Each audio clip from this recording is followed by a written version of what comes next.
మంచి కండగలిగిన పచ్చి మామిడికాయలు, అద్భుతమైన ఆవకాయ పచ్చడి చేద్దాం రండి. హాయ్ హలో, వెల్కమ్ టు వంట మిస్ వ్లాగ్స్. ముందుగా మామిడికాయలు శుభ్రం చేసుకొని ముక్కలుగా కొట్టుకొని దానిలో ఉన్న జీడి ముక్కను తీసేసి ఆ విధంగా ముక్కలు కొట్టుకోవాలి. ఈ ముక్కలు కొట్టుకునే శ్రమ ఇప్పుడు అసలు లేదు. ఆల్రెడీ మామిడికాయలు కొనే ప్లేస్లోనే ముక్కలు కొట్టి ఇచ్చేస్తున్నారు. మేమంటే మా చెట్లు కోసుకొని ముక్కలు కొట్టుకుంటున్నాం. ఆ విధంగా ముక్కలు కొట్టుకోవాలి అంతే. ఇప్పుడు ఒక గిన్నె తీసుకొని ఒక చెంబు ఏదోటి ఒక కొలతకి పెట్టుకోండి. దాంట్లో ఫస్ట్ ఆవుపిండి ఎంత తీసుకుంటే అంతే కారం, అంతే ఉప్పు, కొంచెం మెంతులు, అంతే ఆవకాయ రెడీ అయిపోద్ది. నూనె కలిపితే అయిపోయినట్టే. ఇకపోతే కొలతల గురించి చెప్పాలంటే మేము 25 కాయలు తీసుకున్నాం. ఈ 25 కాయలకు గాను ఒక అరకిలో ఆవుపిండి, అరకిలో కారం, అరకిలో ఉప్పు పెట్టుకున్నాం. మీరు ఎన్ని కాయలు తీసుకుంటే అంత గుజ్జు కోసమే ఆవుపిండి, కారం, ఉప్పు గుజ్జు ఏర్పడుద్ది అనమాట. ఉప్పు అంటే నిల్వ ఉండటానికి ఉపయోగపడుద్ది. అది మీకు ఎంత గుజ్జుగా ఉంటే దానికి తగ్గట్టు మీరే తీసుకోండి. కాకపోతే కొలత మాత్రం సమానం. ఆ సమానమైన కొలతలతో వేసుకోవటమే. దీన్ని కలిపేటప్పుడు ఒక బేషన్ ఉంటే చాలా చక్కగా కలుస్తుంది. నాకు అవకాశం లేక ఈ ప్లాస్టిక్ టిన్లో తీసుకుంటున్నాను. అది 3 రకాలు వేసేసాం దీంట్లో.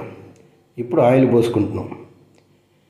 ఈ ఆవకాయ గురించి చెప్పాలంటే ఒక్క మాటలో చెప్పాలంటే, చిన్నప్పుడు మనం ఉప్పు కారం మామిడికాయ ముక్కలో నంచుకొని తింటాం కదా, దాంట్లో ఆయిల్ కలిపితే ఆవకాయ అయిపోదా? మామిడికాయ ముక్క, ఉప్పు కారం రెడీగా ఉంది. నూనె కలిపేసాం.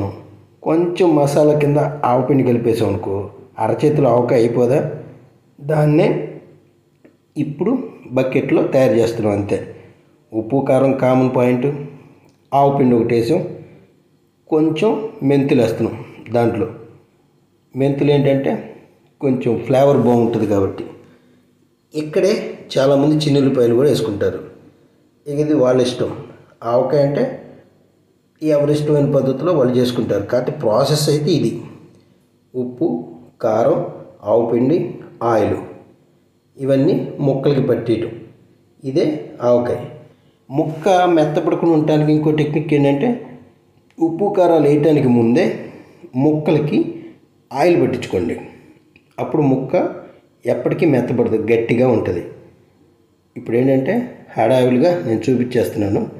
ప్రాసెస్ అయితే ఇది: ఉప్పు, కారం, ఆవుపిండి, ఆయిల్ ఏది వాడాలంటే మీ ఇష్టం. శనగ నూనె వాడుకోవచ్చు.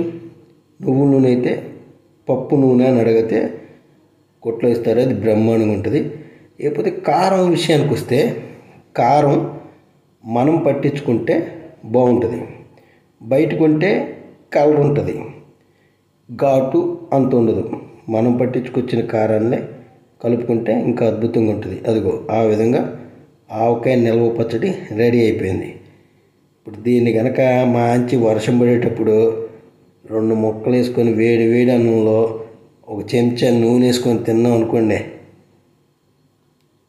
Thank you.